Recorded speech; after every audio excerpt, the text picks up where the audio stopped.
கந்தா போற்றி, கடம்பா போற்றி, கதிர்வேலா போற்றி, ஆறுபடை வீடு கொண்ட முருகா போற்றி. என் அன்பு பிள்ளையே, இந்த முருகன் உன்னுடைய வீட்டிற்கு வர வேண்டும் என்பதற்காக உன்னுடைய கரங்களால் பானங்களை குடிக்க வேண்டும் என்று நீ மிகவும் காத்து கொண்டு இருக்கிறாய் அல்லவா? ஆக பல விஷயங்களை, கடுமையாக விரதங்களையும் நீ இருக்கிறாய் அல்லவா? என் தங்க பிள்ளையே, ஒரு சில தடையால் தான் வராமல் காத்து கொண்டிருக்கிறேன். அந்த தடை எதற்காக இருக்கிறது என்று இப்பொழுது முழுமையாக உன்னிடத்தில் சொல்லி விளக்கி சொல்லிக் கொடுக்கப் போகிறேன். அதன் பிரகாரமாக நீ கடைபிடித்து விட்டால் வரக்கூடிய வெள்ளிக்கிழமை என்னை வணங்கி அப்பனே என் வீட்டுக்கு வாருங்கள் என கூப்பிடு. நிச்சயம் உன் வீட்டில் உன் கரங்களால் பானத்தை குடிப்பேன். நிச்சயமாக உன் வீட்டில் நான் வருவேன். இது என்னுடைய சத்திய வாக்கு ஆகும். அதற்கு பிறகு தான் உன் வாழ்க்கையில் நீ நினைத்த வேண்டுதல்கள் அன்றே நடத்தி வைக்க கூடிய அளவிற்கு வாழ்க்கையில் எப்பொழுதும் நீ மகிழ்ச்சியாக இருப்பாய். என் செல்லமே, என்று தனிமையில் இருக்கும் பொழுது ஒரு தருணத்திலும் பலருக்கு பல நல்ல விஷயங்களை செய்து நல்லதையே நினைத்து கொண்டிருந்தாய். ஆனால் இப்பொழுது உனக்கு ஒருவர் கூட உதவி செய்ய முடியாமல் அவதிப்பட்டு கொண்டிருக்கிறாய் அல்லவா? உன்னை அலட்சியமாகவும் இல்லாமல் முகத்தில் அடித்தது போல உனக்கு உதவி செய்த எவ்வளவு வரவில்லை என்று உன் வார்த்தைகளை கேட்கவும் எவருக்கும் செவி கொடுக்கவும் கேட்கவில்லை, தயாராகவும் இல்லை. எவரும் உனக்கு உதவுவதற்கு தயாராக இல்லை. இதையெல்லாம் பார்த்து எனக்கு எழும், நான் சொல்வது சரிதான் அல்லவா? நீ கண்பது உன்னுடைய வேண்டுதல் எல்லாம் இந்த முருகன் நிறைவேற்றி வைப்பேன். அவர்களிடம் அன்பு செலுத்த வேண்டும் என்பதையும் நீ புரிந்து கொள்ள வேண்டும். ஒவ்வொரு தருணமும் நான் கஷ்டங்களோடு கவலைகளோடும் தடைகளோடும் வாழ்க்கையை வாழ்ந்து கொண்டிருக்கிறேன். ஏன் இதை வாழ வேண்டும் என்று தெரியாமலே நான் சிரமப்பட்டு கொண்டிருக்கிறேன். அப்பனே உங்கள் வாழ்த்து கொண்டிருக்கிறார். என் உறவு திருந்தி கொடுங்கள், பண பிரச்சனைகளை தீர்த்து கொடுங்கள் என்று. இல்லையே, உனக்கு அனைத்து பிரச்சனைகளை கூட விரைவில் நிறைவேற்றி தருவதற்காகத்தான் நான் தீய விஷயத்தை, தீய பொருட்களை நீ வைத்து கொண்டே இருக்கிறாய். ஆனால் இந்த முருகன் எப்படி உள்ளே வர முடியும்? அது உனக்கு தெரியாமல் இந்த முருகப்பன் நான் கூப்பிட்டு வரவில்லை என்று நீ கண்ணீர் விட்டு அழுது கொண்டிருக்கிறாய். ஆனால் காரியமானது எந்த விஷயத்தாலும் தடுக்க முடியாது. ஆனால் சில கஷ்டத்தாலும் கவலைகளாலும் உன்னால் சரிவர கடமைகளை சரியாக செய்ய முடியவில்லை என்றாலும் ஒவ்வொரு தருணத்திலும் இந்த முருகன் நான் இருக்கிறேன். நீ உனக்கு சரியான பாதையை காட்டி என் செல்லமே சரியாக செய்து உனக்கு எப்பொழுதும் நான் எச்சரிக்கை கொடுத்து கொண்டே இருக்கிறேன். சில நபர்கள் உண்டு, இதையெல்லாம் உனக்கு தெரியாமலேயே நடத்தி கொண்டிருக்கிறார்கள். நானாவது வந்து உனக்கு அதை தெரிய வைத்தாலும் அவர்கள் உண்மையான உறவுகள் என்று அவர்களை அப்பாண்டமாக நம்புகிறாய்.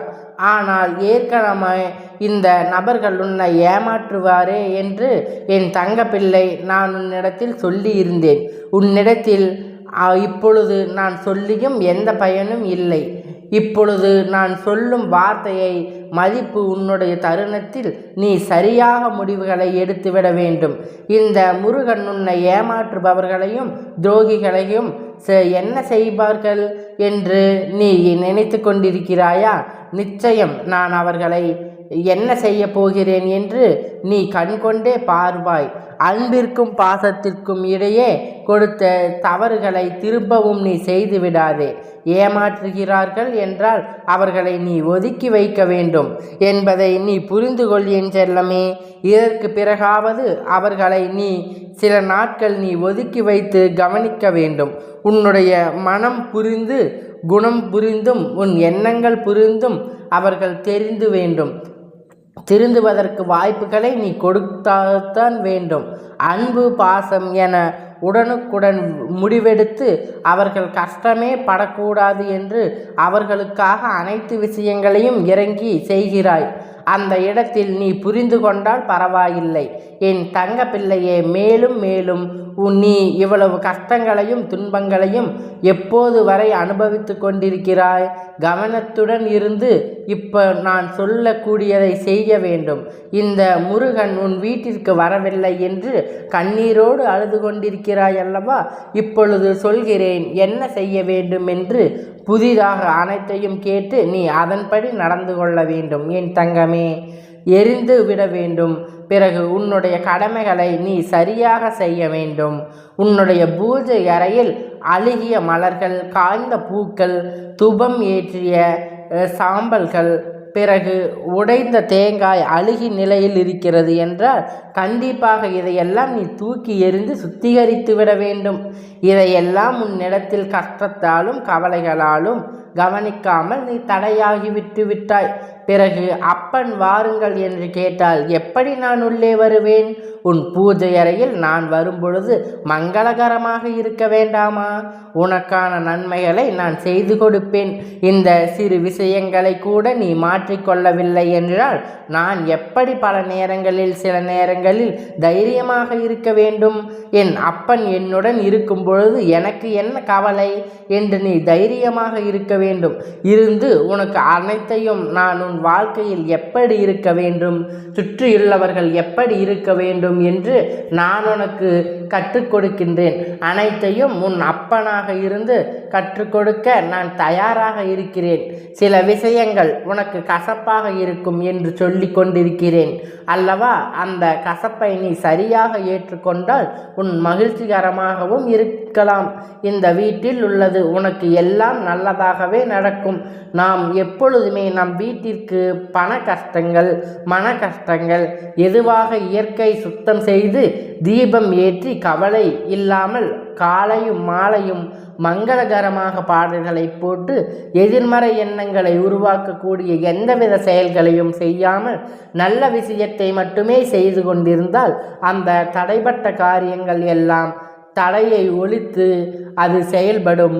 உனக்கு இது இந்த அப்பன் சொல்லி கொடுக்கக்கூடிய பாடமாக இருக்கட்டும். இந்த பதிவில் இருக்கக்கூடிய ஒவ்வொரு வார்த்தைகளும் இந்த முருகனுடைய வாக்காகும்.